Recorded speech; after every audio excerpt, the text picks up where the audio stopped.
Este mes estamos hablando, o nuestra intención es que seamos una iglesia que persevera, pero no perseverando en una actitud de resignación, en una actitud de obediencia, pero esa obediencia que ya no tiene más alternativas. Esa obediencia cuando uno obedece como aburrido.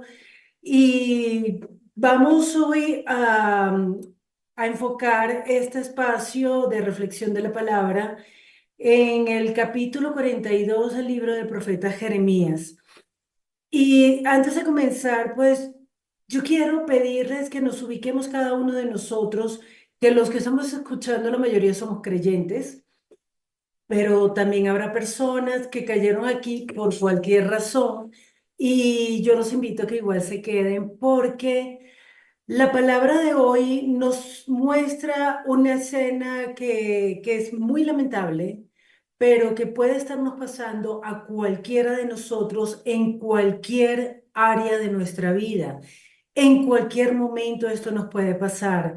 Le decía a Iván ahorita, a nuestros hermanos venezolanos, a mis hermanos venezolanos, que durante ya 25 años hemos estado aguantando una dictadura, aunque de manera democrática llega al poder este líder, pues llevamos 22 años tratando de encontrar una salida democrática a la crisis de Venezuela y pues ayer nuevamente el fracaso, vimos nuestras esperanzas derribadas, las esperanzas de mucha gente y quizá ese es el problema cuando nosotros ponemos la esperanza donde no debe estar.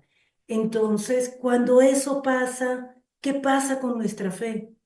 Esto nos está pasando ahorita a nosotros los venezolanos que tenemos 22 años, desde el año 2002, 11 de abril de 2002, aquella marcha estábamos pidiendo simplemente un referéndum revocatorio y terminó en un derramamiento de sangre. Y así como pasa eso a nivel global en un país, eso también tiene que haberle pasado a los ucranianos. ¿Cuántas veces no habrán orado los ucranianos para que no hubiese guerra? Para que Rusia retrocediera, para que Putin desistiera de sus intenciones y no pasó. Hay guerra. ¿Cuántos no habrán orado tantos judíos y tantos palestinos piadosos para que no hubiese más derramamiento de sangre? Y pasó. ¿Cuántas personas no estarán orando en este momento para que el resultado de los exámenes médicos no sea un cáncer, no sea una enfermedad grave? Y sin embargo ven los resultados y no era lo que estaban orando. ¿Cuántos matrimonios no estarán orando para que puedan seguir adelante y verán sus esperanzas frustradas? Porque de repente uno de los dos dice, hasta aquí, ya no quiero seguir. ¿Dónde queda nuestra fe en esos momentos?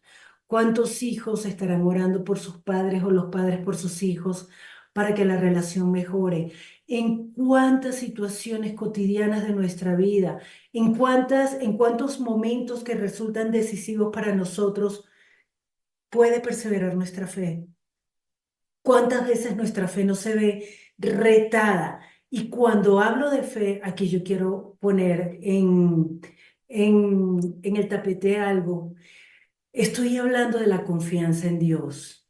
Y hoy esperemos que el capítulo 42 de Jeremías nos ayude a ver tanto qué es la fe, como también a ver cómo, si, en qué momentos de verdad podemos perseverar o no en la fe. Acompáñenme entonces al libro del profeta Jeremías, capítulo 42, y vamos a leerlo completo. Vinieron todos los oficiales de la gente de guerra, y Johanán, hijo de Carea, Esanías, hijo de Osaías, y todo el pueblo, desde el menor hasta el mayor, y dijeron al profeta Jeremías: acepta ahora nuestro ruego delante de ti, y ruega por nosotros a Jehová tu Dios por todo este resto, pues de muchos hemos quedado unos pocos, como nos ven tus ojos, para que Jehová tu Dios nos enseñe el camino por donde vayamos y lo que hemos de hacer. Y el profeta Jeremías les dijo: he oído. He aquí que voy a orar a Jehová vuestro Dios, como habéis dicho, y todo lo que Jehová os respondiere os enseñaré. No os reservaré palabra. Y ellos dijeron a Jeremías: Jehová sea entre nosotros testigo de la verdad y de la lealtad, si no hiciéramos conforme a todo aquello para lo cual Jehová tu Dios te enviare a nosotros. Sea bueno, sea malo, a la voz de Jehová nuestro Dios, al cual te enviamos, obedeceremos, para que obedeciendo a la voz de Jehová nuestro Dios nos vaya bien. Aconteció que al cabo de 10 días vino palabra de Jehová a Jeremías, y llamó a Johanán, hijo de Carea, y a todos los oficiales de la gente de guerra que con él estaban, y a todo el pueblo, desde el menor hasta el mayor. Y les dijo: así ha dicho Jehová, Dios de Israel, al cual me enviaron para presentar sus ruegos en su presencia. Si se quedan quietos en esta tierra, los edificaré y no los destruiré. Los plantaré y no los arrancaré, porque estoy arrepentido del mal que les he hecho. No teman de la presencia del rey de Babilonia, del cual tienen temor. No teman de su presencia, ha dicho Jehová, porque con ustedes estoy, porque con ustedes estoy yo para salvarlos y librarlos de su mano. Y tendré de ustedes misericordia, y él tendrá misericordia de ustedes, y los hará regresar a su tierra. Pero si dicen: no moraremos en esta tierra, no obedeciendo así a la voz de Jehová su Dios, diciendo: no, sino que entraremos en la tierra de Egipto, en la cual no veremos guerra, ni oiremos sonido de trompeta, ni padeceremos hambre, y allá moraremos. Ahora por eso, oigan la palabra de Jehová, remanente de Judá. Así ha dicho Jehová, Dios de los ejércitos, Dios de Israel: si ustedes vuelven sus rostros para entrar a Egipto y entran para morar allá, sucederá que la espada que temen los alcanzará allí en la tierra de Egipto, y el hambre de que tienen temor allá en Egipto los perseguirá y allá morirán. Todos los hombres que vuelvan sus rostros para entrar a Egipto, para morar allí, morirán a espada, de hambre, de pestilencia. No habrá de ellos quien quede vivo, no habrá quien escape delante del mal que traeré yo sobre ellos. Porque así ha dicho Jehová de los ejércitos, Dios de Israel: como se derramó mi enojo y mi ira sobre los moradores de Jerusalén, así se derramará mi ira sobre ustedes cuando entren en Egipto, y serán objeto de execración y de espanto, y de maldición y de afrenta, y no verán más este lugar. Jehová habló sobre ustedes, oh remanente de Judá: no vayan a Egipto. Sepan ciertamente que se los aviso hoy. ¿Por qué hicieron errar sus almas? Pues ustedes me enviaron a Jehová su Dios diciendo: ora por nosotros a Jehová su Dios y haznos saber todas las cosas que Jehová nuestro Dios dijere y lo haremos. Y se las he declarado hoy, y no han obedecido a la voz de Jehová su Dios, ni a todas las cosas por las cuales me envió a ustedes. Ahora pues, sepan de cierto que a espada, de hambre y de pestilencia morirán en el lugar donde desearon entrar para morar allí. Oremos. Padre Santo, hoy queremos venir delante de ti, primero para pedirte perdón por tantas veces que hemos buscado tu consejo, que hemos pedido tu guía, y tú nos has guiado y nosotros hemos hecho nuestra voluntad. Y aún así, Señor, nosotros decimos creer en ti, decimos que tú eres nuestro Dios y nuestro Señor. Hoy te pedimos perdón, Padre, y te clamamos que esta palabra atraviese nuestro corazón, nuestro entendimiento, que nos haga cambiar la forma de pensar y de vivir, y que nosotros comencemos a seguir tus pasos, Señor Jesús, a dejarnos guiar. como ovejas mansas, así como tú dijiste, aprendan de mí que soy manso y humilde de corazón.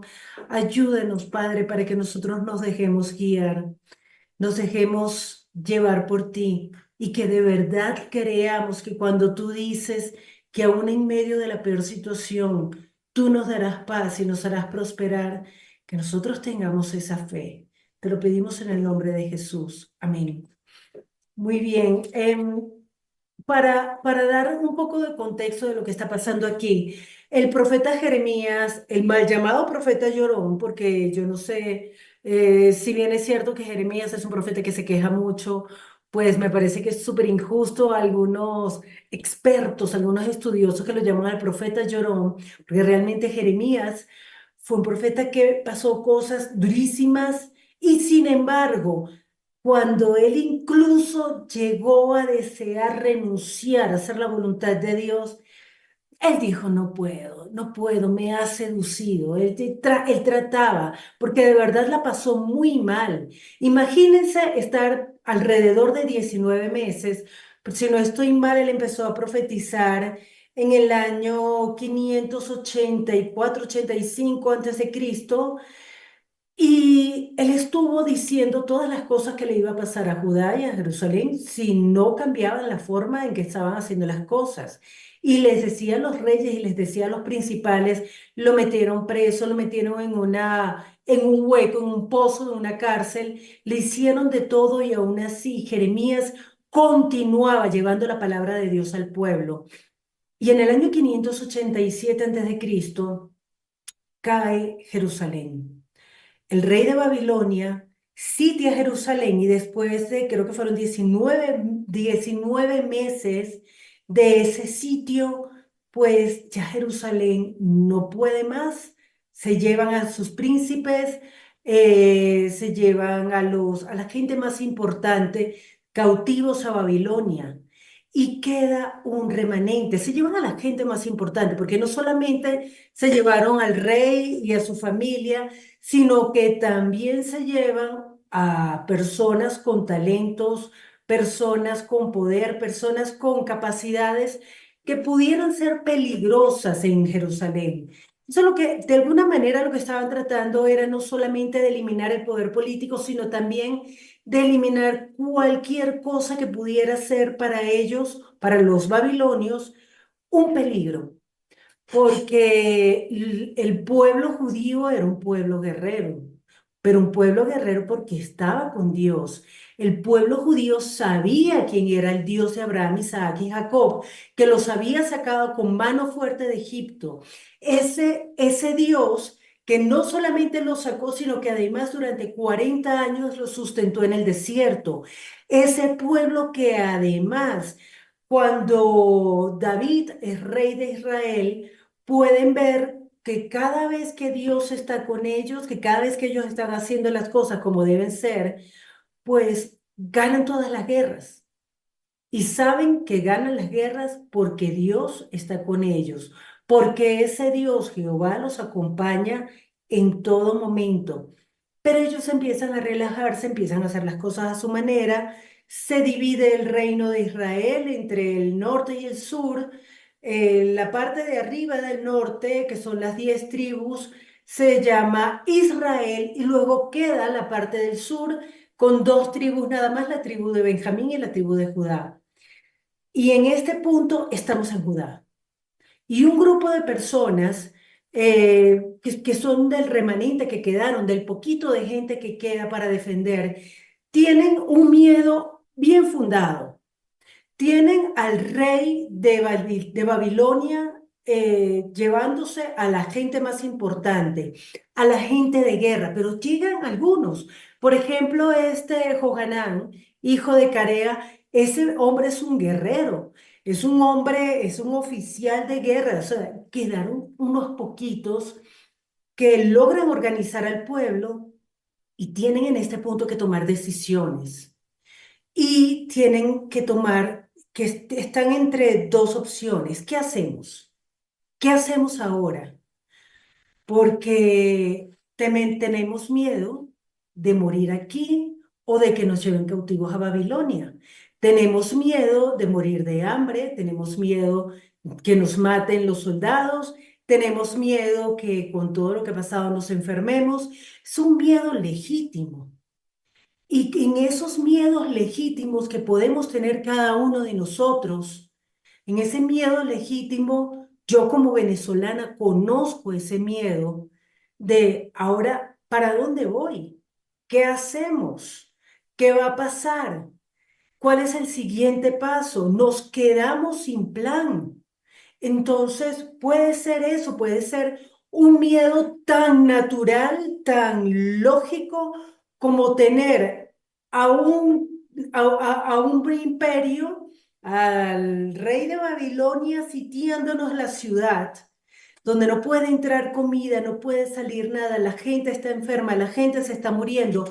¿Qué hacemos con los cadáveres? Nos vamos a morir. Ese miedo, como pueden haberlo sentido los ucranianos, como seguramente lo sintieron, cuando vieron los tanques llegando a su país, los tanques rusos llegando a su país, a los rusos invadiendo su tierra. ¡Qué miedo!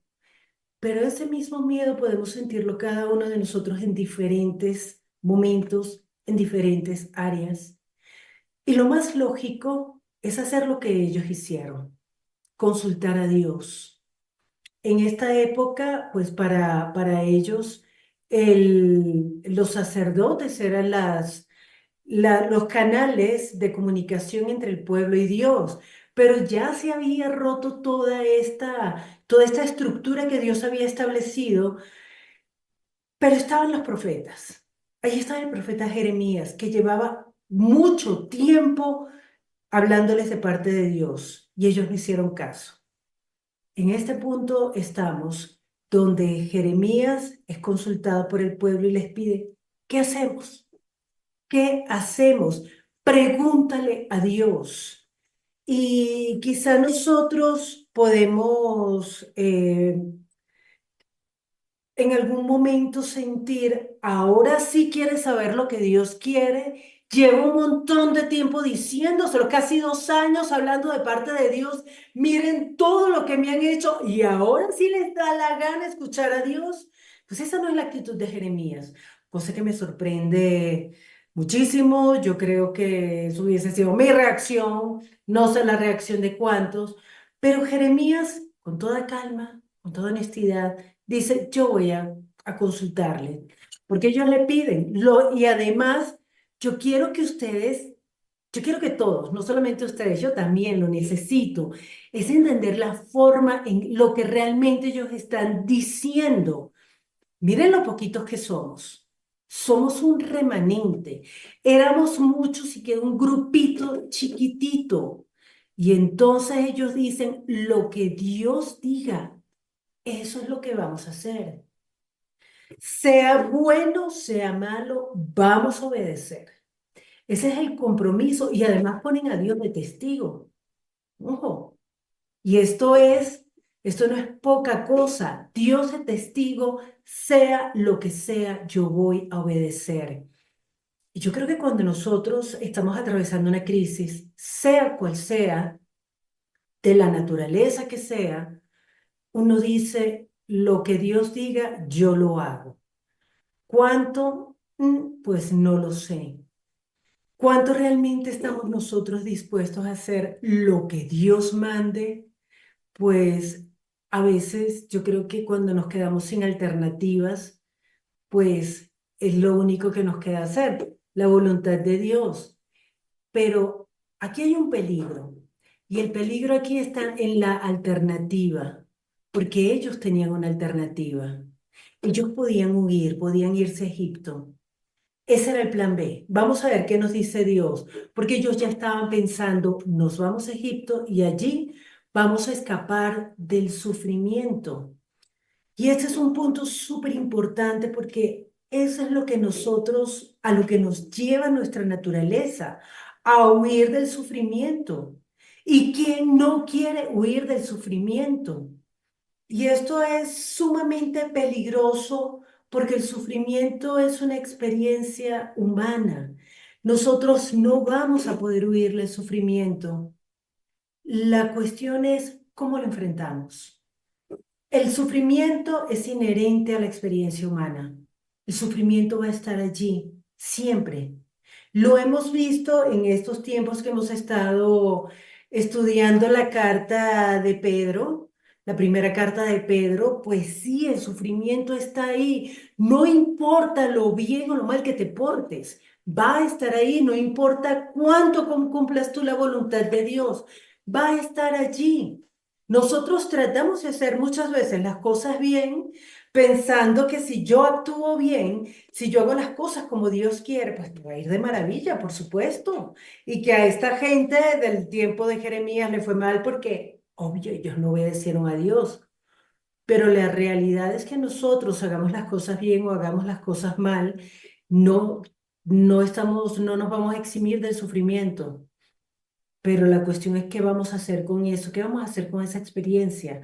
Aquí ellos estaban pensando, podemos irnos a Egipto y así no vamos a morir de hambre, no vamos a morir de enfermedades, no nos van a matar los babilonios, vamos a estar bien. Sin embargo, antes de tomar la decisión, antes de irse por el plan B, ellos consultan a Jeremías y le piden, habla con Dios, a ver qué nos dice.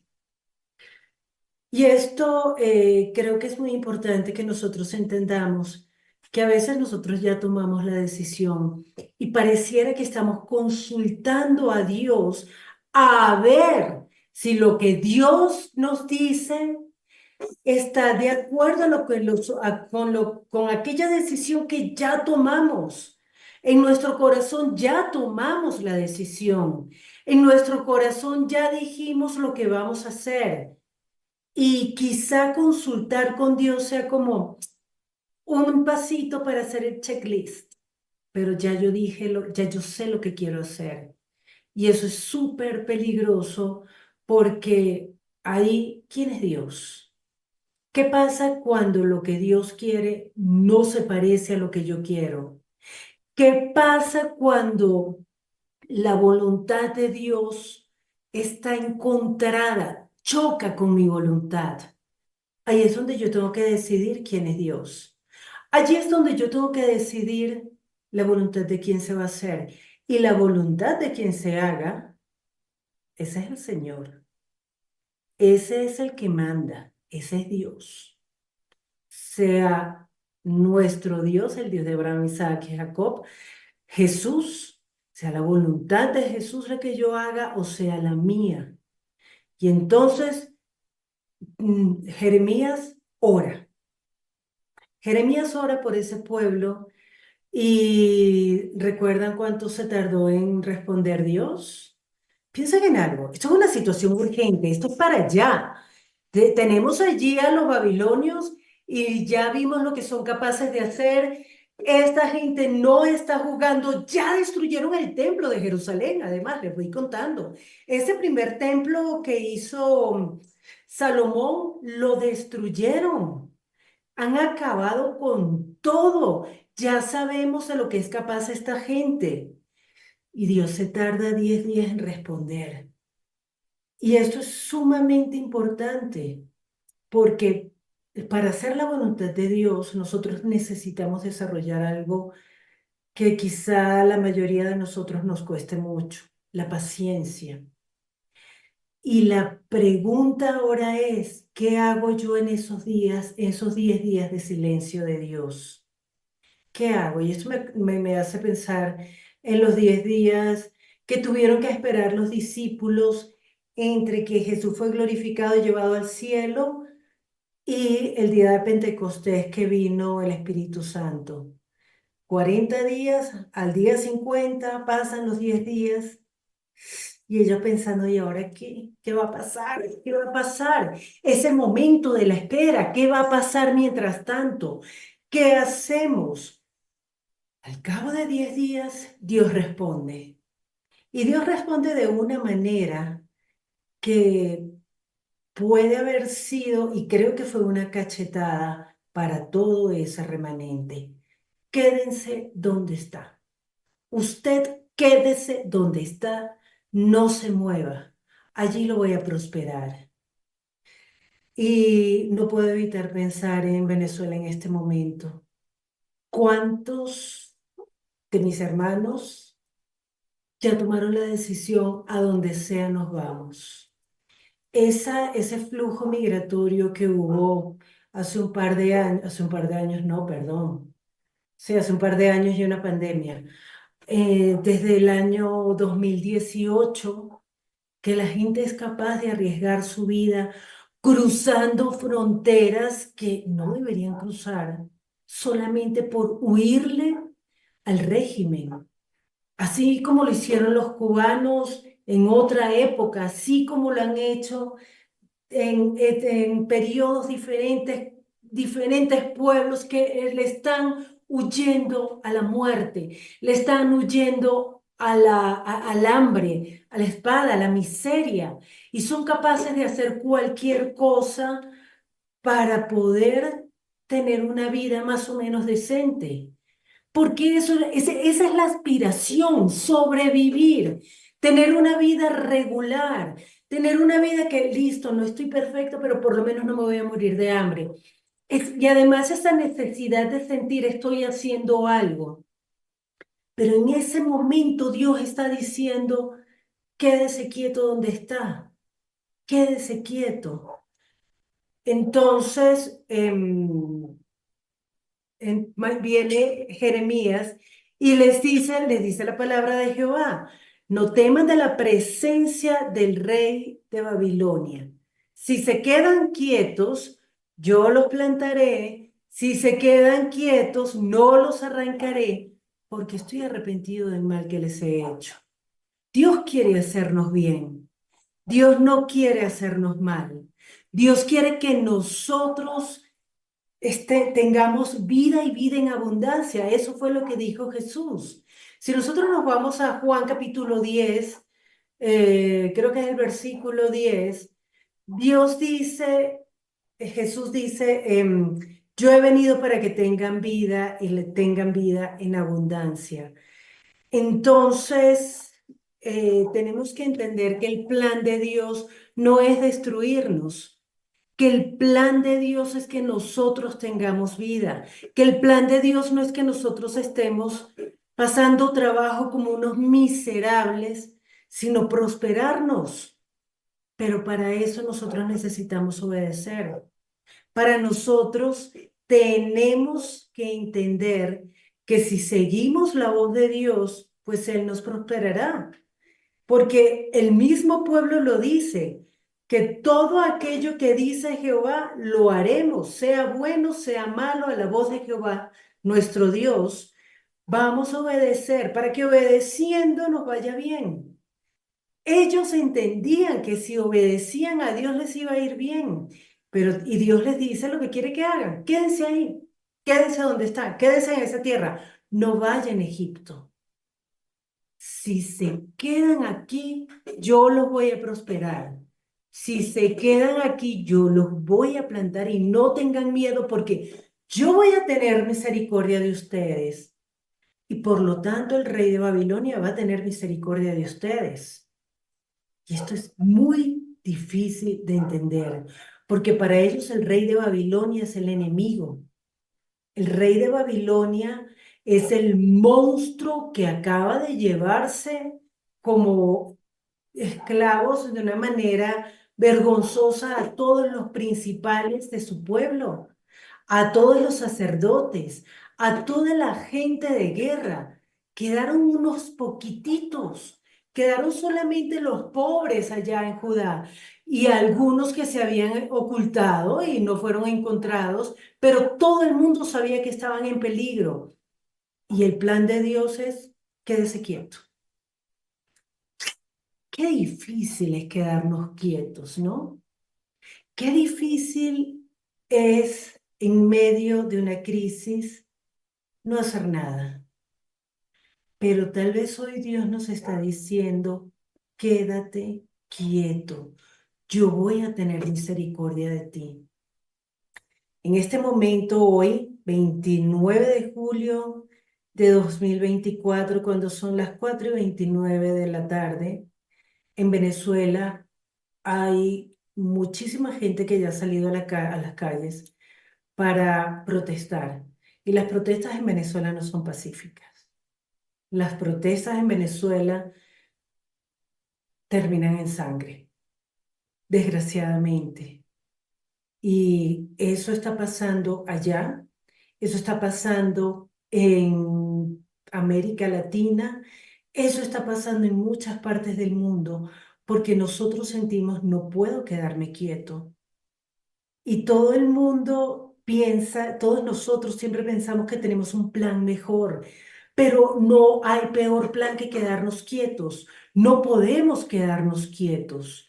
Necesitamos actuar, necesitamos que Dios se ajuste a nuestros planes, que yo haga mi plan, yo voy a hacer lo que quiero y Dios me va a ayudar. Y aquí el problema es que, ¿quién es Dios? ¿Cómo vamos a perseverar en la fe cuando nosotros no creemos en el plan de Dios? Para hacerles el cuento corto, ¿saben qué pasó? Miremos el capítulo 43 para que más o menos tengamos una idea qué fue lo que hizo el remanente de Judá para ver si tal vez se parece un poquito a lo que hacemos nosotros. Aconteció, capítulo 43, versículo 1. Aconteció que cuando Jeremías acabó de hablar a todo el pueblo todas las palabras de Jehová, Dios de ellos, todas estas palabras por las cuales Jehová, Dios de ellos, le había enviado ellos mismos, dijo a Azarías, hijo de Osaías, y Johanán, hijo de Carea, y todos los varones soberbios dijeron a Jeremías, mentira dices, no te ha enviado Jehová nuestro Dios para decir, no vayan a Egipto para morar allí. Parémonos aquí un momento.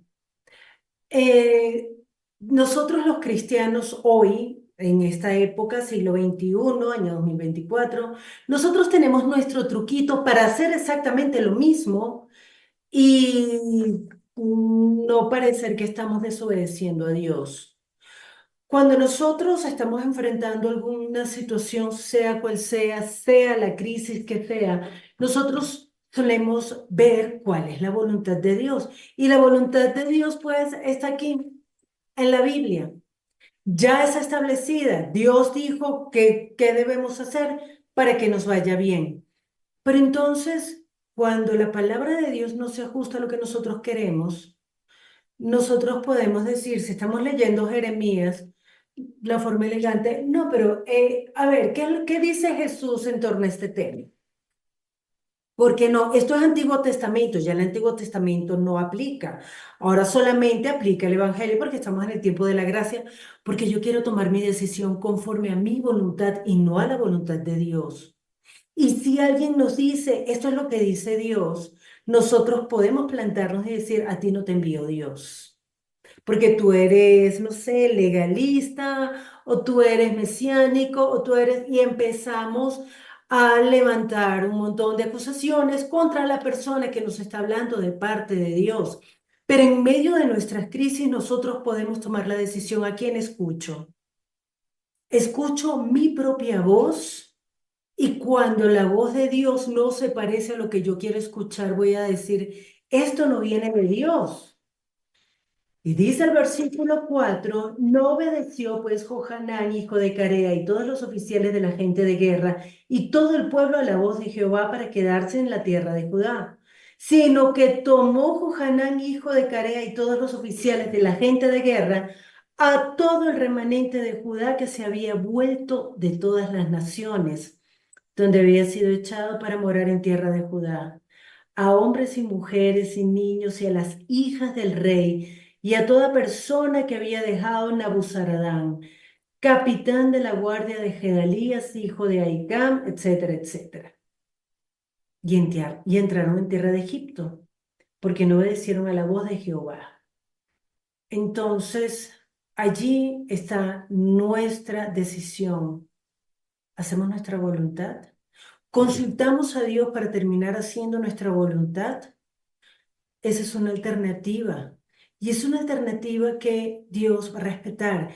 Ellos vivieron lo que vivieron, pues va a seguir, va a terminar el capítulo 43 de la siguiente manera. Dios le va a hablar nuevamente a Jeremías y le va a decir, toma con tu mano piedras grandes y cúbrelas de barro en el enladrillado que está a la puerta de la casa de Faraón en Tafne.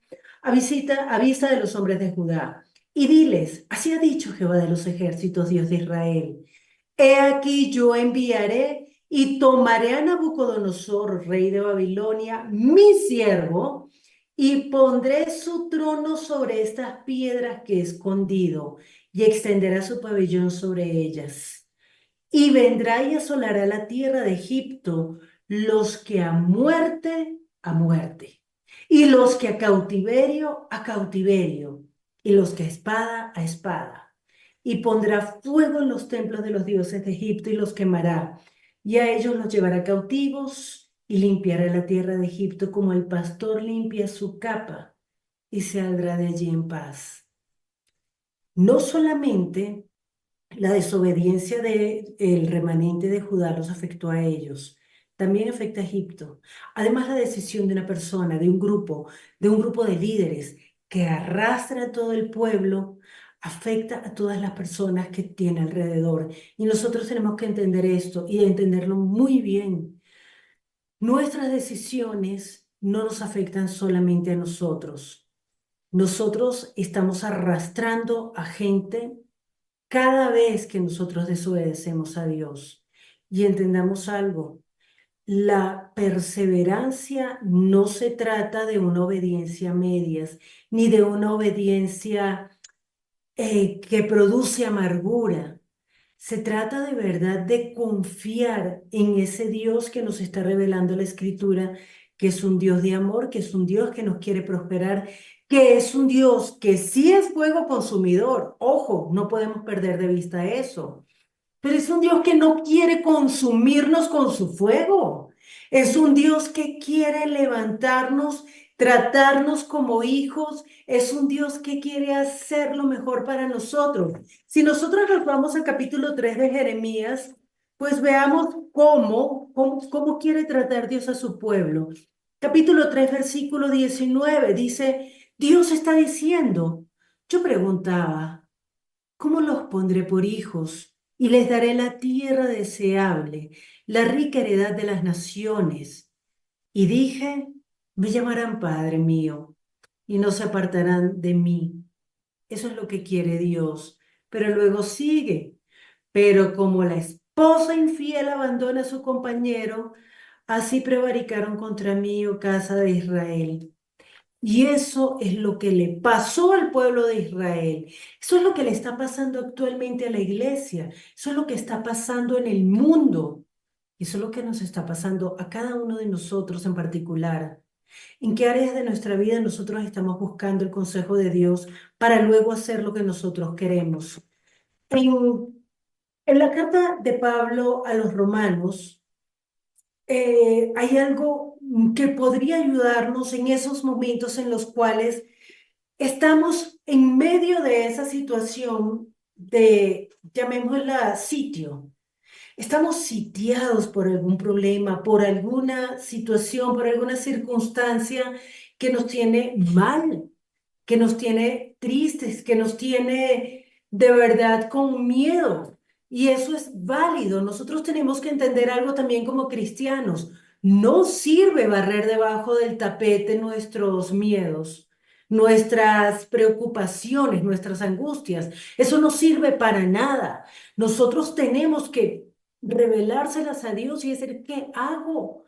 ¿Qué hago con esto? Y si la respuesta de Dios no nos gusta, pues se lo podemos decir. Adivinen qué, ya Dios lo sabe. Pero ¿cómo, dónde vamos? ¿Dónde está la perseverancia? ¿Dónde está la verdadera fe? ¿Dónde está la verdadera confianza en Dios? Yo puedo no querer hacer algo y de repente hacerlo porque me siento obligada. Pero en el momento en que yo cambio de mirada, en el momento en que yo cambio el enfoque de lo que yo estoy viendo a lo que Dios quiere que vea, pues puede que la situación y mi estado de ánimo cambien también. En el capítulo 5 de la carta de los Romanos, en el versículo 1, Pablo lo dice de la siguiente manera: justificados pues por la fe, entendamos esto, justificados por la fe. Ya nosotros somos justos delante de Dios, no por nuestras obras, sino por la obra que hizo Jesús. Y está hablando de la fe. Y no caigamos en el cuento, en el error de pensar que la fe es solamente creer que Jesús pagó por nuestros pecados.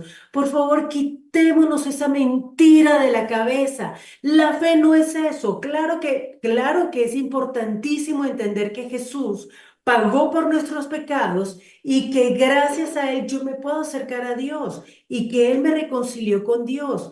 Pero la fe va mucho más allá. La fe es confianza. Fe significa confiar. Y si yo confío en aquel que dio su vida por mí, pues también confío en que el Dios que Él me reveló es el Dios verdadero. Que si Dios me está diciendo, quédate quieta, pues para mí lo mejor es quedarme quieta. Y Él lo está diciendo, quédate quieta. Y yo lo entiendo.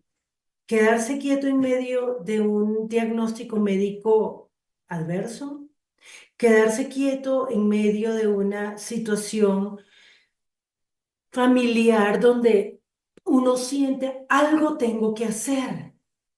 Pues, ¿cuál es la respuesta de Dios hoy a la situación que está viviendo cada uno de nosotros? No lo sé. Pero a veces puede ser quédate quieto y confía en que yo te voy a prosperar.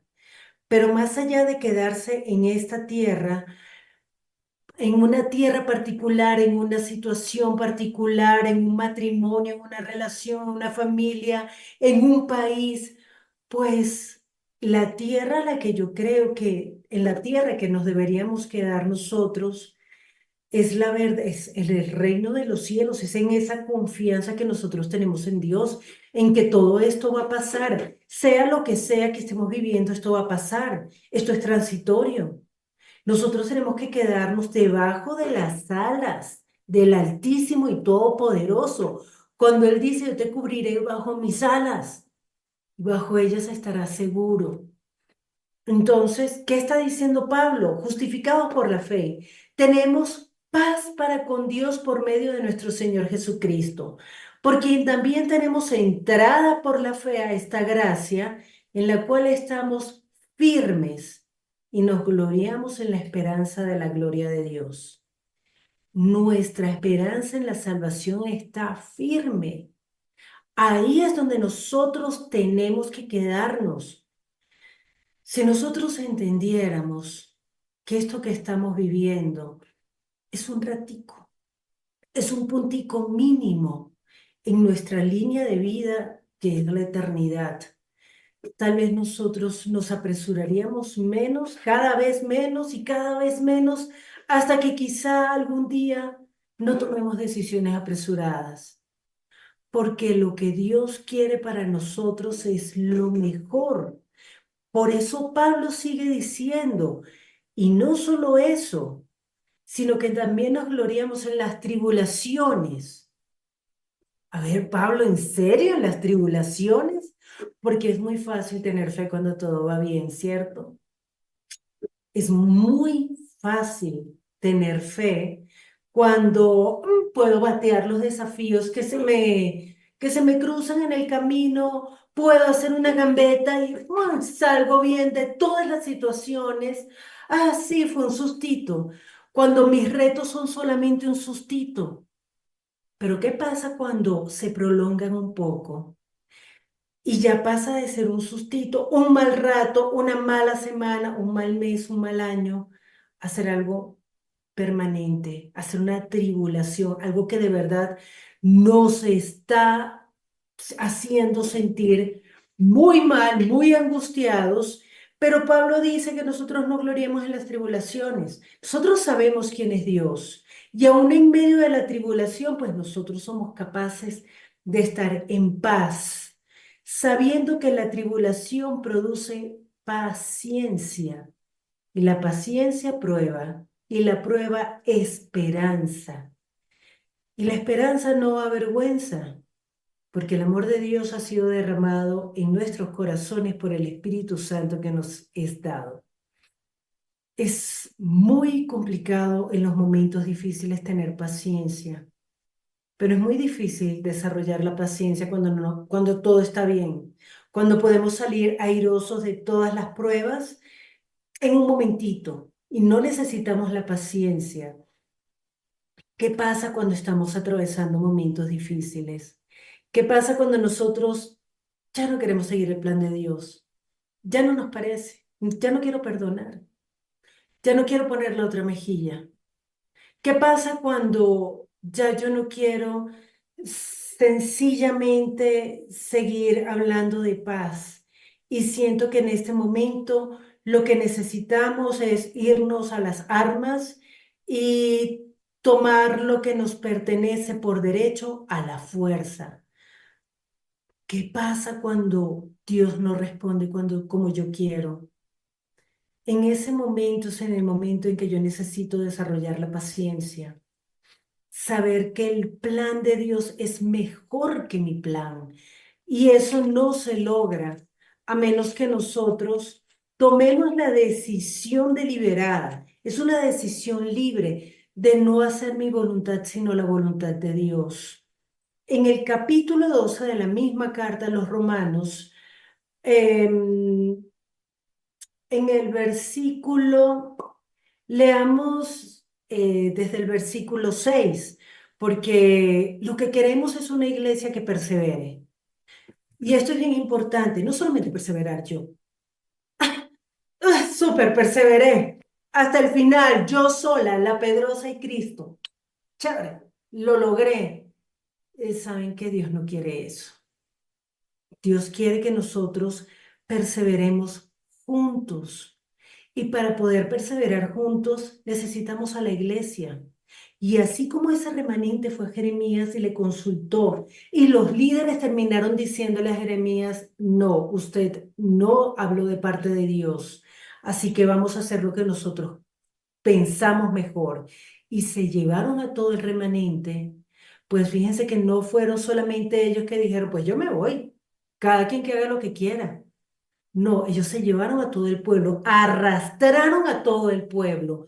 Pues nosotros como hijos de Dios, nosotros como discípulos de Cristo, nosotros como iglesia, podemos estar haciendo lo mismo, porque por el amor de Dios, cada vez y yo se los pido con todo el amor del mundo, a las personas que tienen voz, a las personas que son escuchadas, a las personas que tienen algún grado de liderazgo, de autoridad dentro de la iglesia, seamos responsables de lo que sale de nuestra boca.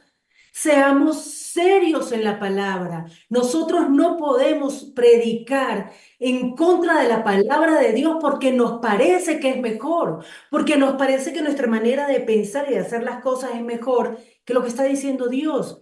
Y entonces vamos con la salida elegante. ¿Pero qué dice Jesús en torno a eso? Cuidado aquí y no nos dejemos llevar. Por eso es importante que nosotros entendamos como miembros del cuerpo de Cristo que somos eso, un miembro, somos miembros. No hay una sola persona, por favor no le crean nada a nadie.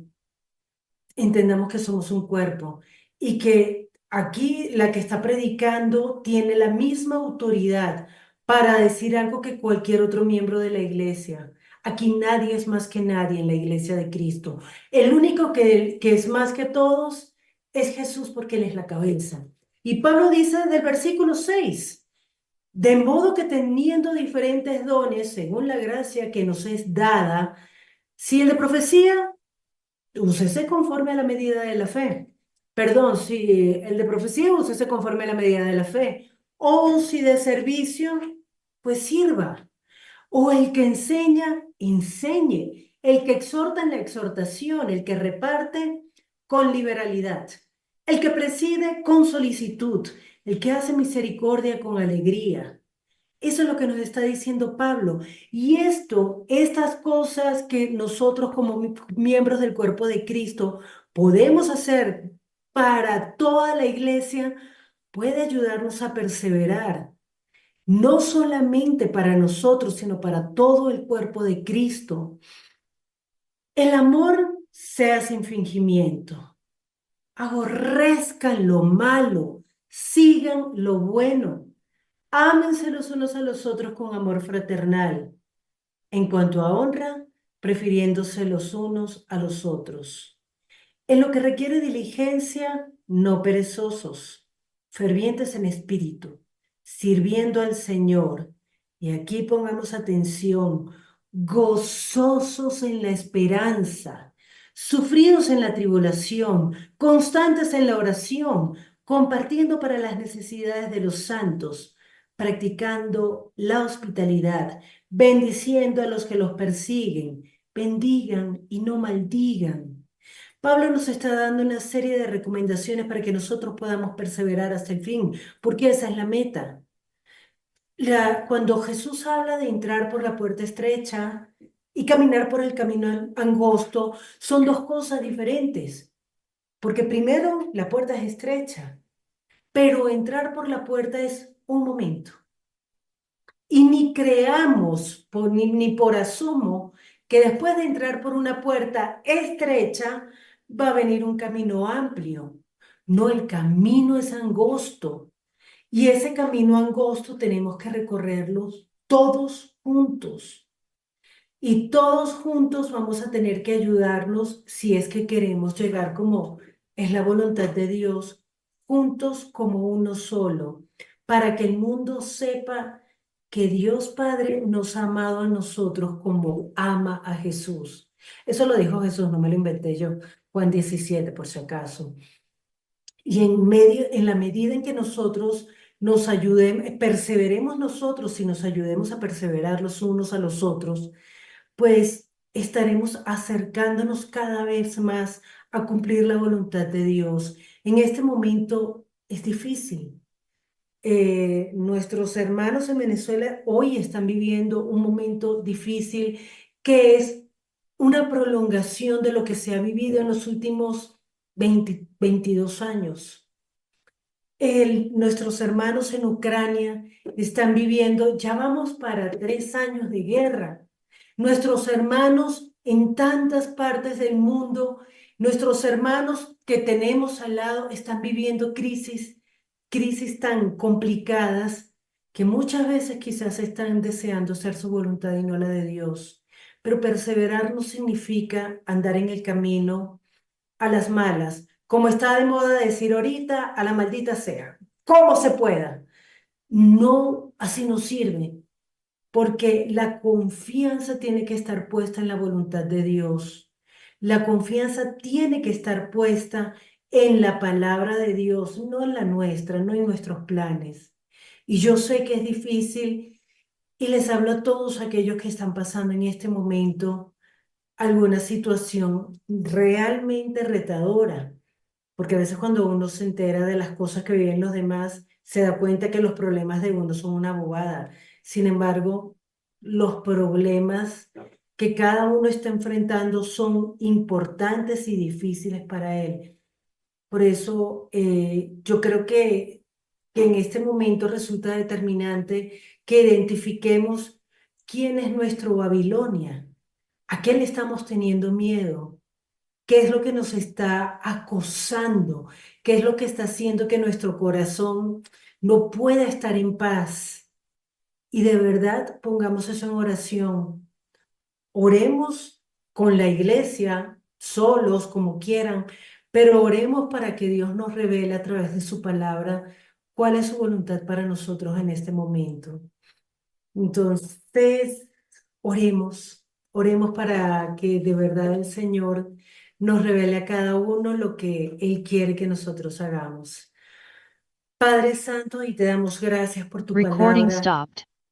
Te damos gracias, Señor, porque tú eres bueno, porque tú siempre nos revelas tu voluntad y porque tú quieres que nosotros no nos conformemos con lo que nos dice nuestro corazón, sino de verdad podamos ver en tus recomendaciones, en tu palabra, en lo que tú nos has mandado a un Dios bueno y misericordioso, que eso es lo que quiere tener misericordia con nosotros. Ayúdanos a estar en paz, ayúdanos a calmar nuestro corazón para que nosotros podamos ver que tu voluntad es buena y es perfecta y agradable. Padre, ayúdanos a no precipitarnos tomando decisiones que nos apartan de ti, sino que por el contrario nuestras decisiones nos acerquen a nosotros y con nosotros a muchos más que nos rodean, para que podamos comprobar que tú nos amas, que tus planes son mejores que los nuestros. Te lo pedimos en el nombre de Jesús. Amén. Son las 4:55, pues nos quedan 5 minutos. Yo quiero pedirles que me acompañen a hacer una oración por Venezuela y oremos. Padre Santo, yo te doy gracias por la iglesia en Venezuela. Te doy gracias, Señor, porque allí en medio del caos yo sé que hay iglesia, Padre. Y yo te clamo hoy, levanta a tus siervos, despierta a tus ovejas, Señor, para que en medio de esta crisis que nuevamente está viviendo el país, la iglesia predique el evangelio, para que nosotros podamos de verdad servir a nuestros hermanos. Padre, yo no te puedo pedir paz, para paz en la situación política, porque tú dijiste, Señor, que habrán guerras y rumores de guerra, que se levantará nación contra nación y reino contra reino, y eso ya está escrito. Pero yo sí te clamo hoy que tu evangelio llegue al corazón de los venezolanos para que haya paz en esos corazones, para que ellos vuelvan la mirada a ti y para que como venezolanos y como latinoamericanos nosotros dejemos de buscar soluciones en un Egipto imaginario, en nuestro propio deseo. Padre, ayúdanos. Ayúdanos a no acurrucarnos debajo del plan B, sino que nuestro único plan seas tú. Señor, bendice a los venezolanos. Yo te pido en especial por mi papá y mi madrastra. Padre, guárdalos. Yo te pido, guarda a mi papá y a toda la familia allá. Te lo pido en el nombre de Jesús. Amén.